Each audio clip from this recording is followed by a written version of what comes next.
శ్రీమాత్రే నమ. జై గురు దత్తాత్రేయ నమ.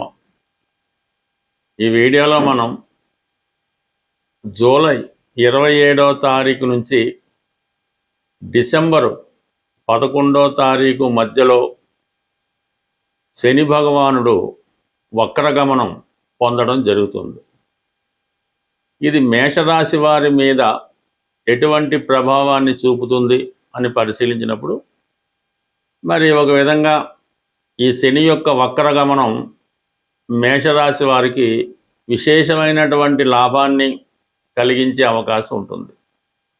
ప్రస్తుతం ఈ మేషరాశి వారికి శని 12వ స్థానంలో ఉండడం జరిగింది. అంటే ఒక విధంగా మీకు ఏలినాటి శని స్టార్ట్ అయింది. దానివల్ల మీకు నెమ్మదిగా మీరు గతంలో సంపాదించుకున్నటువంటి సంపద, ధనం, సేవింగ్స్ అన్నీ కూడా నెమ్మదిగా ఖర్చు అవ్వడం జరుగుతూ ఉంటుంది. అటువంటి సమయంలో ఈ జూలై 27వ తారీఖున శని వక్రగమనం పొందడం వల్ల అది అప్పుడు ఏమవుతాడంటే శని అత్యంత బలవంతుడై ప్రస్తుతం ఉన్నటువంటి 12వ స్థానం మీద తన ప్రభావాన్ని చూపుతూ, అంటే శని అక్కడే ఉంటాడు కానీ తన వెనకనున్నటువంటి రాశి కుంభరాశి మీద కూడా ఈ రాబోయే రోజుల్లో, ఈ వక్రగమనం ఉన్న రోజుల్లో కుంభరాశి మీద కూడా తన ప్రభావాన్ని చూపడం జరుగుతుంది. అంటే కుంభరాశి సహజంగా 11వ స్థానం కాబట్టి ఆల్రెడీ ఈ శని 11వ స్థానంలో ఉంటే ఎటువంటి లాభాన్ని పొంది ఉంటారో ఆల్రెడీ మేషరాశి వారు గతంలో అనుభవంలోకి వచ్చి ఉంటుంది. ఇప్పుడు మళ్ళా తిరిగి అటువంటి రోజులు మీకు తిరిగి రావడం జరిగింది. ఇది ప్రధానంగా మీకు ఎటువంటి లాభాన్ని సమకూరుస్తుంది అని మనం ఆలోచించినప్పుడు శని వృత్తికారకుడు, అటువంటి శని భగవానుడు వక్రించి ఉండడం వల్ల గతంలో మీరు ఏదైనా ఉద్యోగానికి ప్రయత్నం చేసి ఉండి అది ఏదో కారణంగా ఆగిపోయి ఉండవచ్చు. లేదు మీరు ఏదైనా ఒక కాంట్రాక్టో, లైసెన్సో, ఏదైనా కన్స్ట్రక్షన్ సంబంధించిన పనులు ప్రారంభిద్దాం అనుకొని ఏ కారణం వల్ల అయితేనో అవి ఆగిపోయి ఉండొచ్చు. అంటే గతంలో ఆగిపోయినటువంటి పనులు, అలాగే మీ ప్రయత్నాలు తిరిగి మళ్ళా పునఃప్రారంభమయ్యే అవకాశం ఉంటుంది మీకు ఈ జూలై 27 తర్వాత. అంటే సాధారణంగా ఈ ప్రధాన గ్రహాలైనటువంటి శని కానీ గురువు కానీ వక్రించినప్పుడు వీళ్ళు ఇంకొక ఛాన్స్ మీకు ఇవ్వడానికి ప్రయత్నం చేస్తూ ఉంటారు. అంటే మీరు ఏదో ఉదాహరణకు అనుకుందాం, ఏదో 10th క్లాస్ ఎగ్జామ్ రాసాం, అది 2-3 సబ్జెక్టులు ఉండిపోతే మళ్ళీ నెక్స్ట్ ఛాన్స్ ఒకటి ఇస్తూ ఉంటారు, అందులో కంప్లీట్ చేసుకోవడానికి అవకాశం ఇస్తూ ఉంటారు. అలాగే శని భగవానుడు కూడా అటువంటి అవకాశాన్ని, గతంలో పోగొట్టుకున్న అవకాశాన్ని తిరిగి సంపాదించే విధంగా మీకు ఇప్పుడు ఈ ప్రభావాన్ని చూపడం జరుగుతుంది.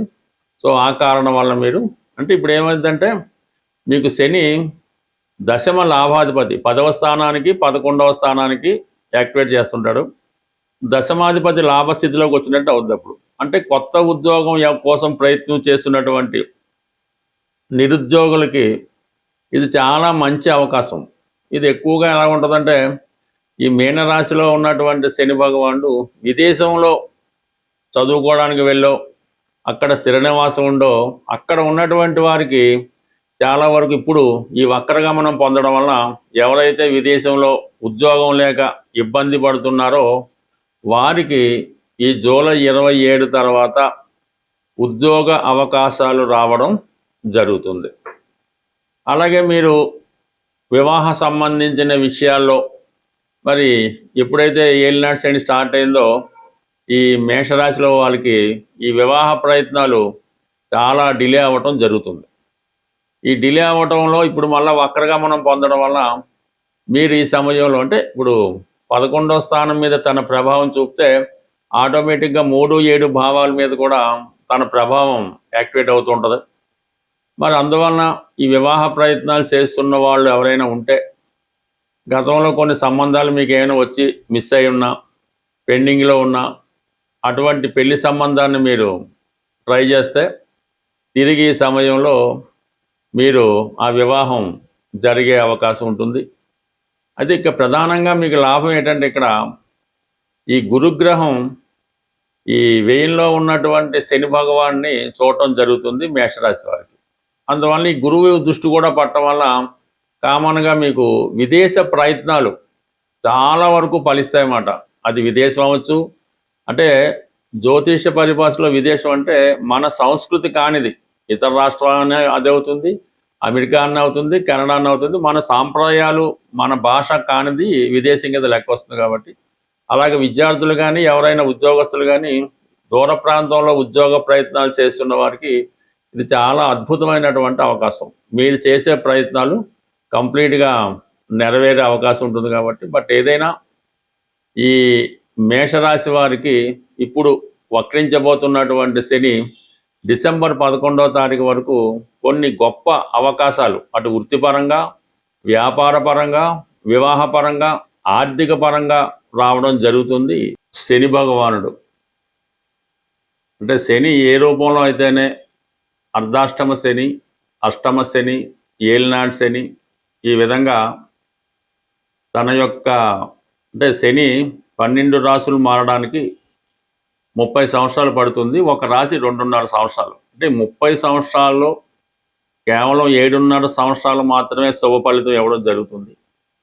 మిగతా 22 సంవత్సరాలు కూడా జాతకుని ఏదో విధంగా ఏదో భావాన్ని బట్టి ఆ క్రమశిక్షణతో స్ట్రగుల్ ఇవ్వడం జరుగుతుంటుంది. అయితే శని పెట్టినటువంటి ఇబ్బందులు, అంటే శని ఇబ్బందులు అనడం కన్నా శని ఇచ్చే అవకాశాలు ఉపయోగించుకోవడం అన్నది చాలా ఈజీ మాట. మీరు చేయవలసిందల్లా అత్యంత క్రమశిక్షణతో మన సాంప్రదాయాలు పాటిస్తూ, పెద్దలు పెట్టిన నియమాలు పాటిస్తూ, ఎప్పుడన్నా సరే ఎర్లీ మార్నింగ్ బ్రహ్మముహూర్తంలో లేగడం అన్నది అందరికీ సాధ్యం కాకపోవచ్చు.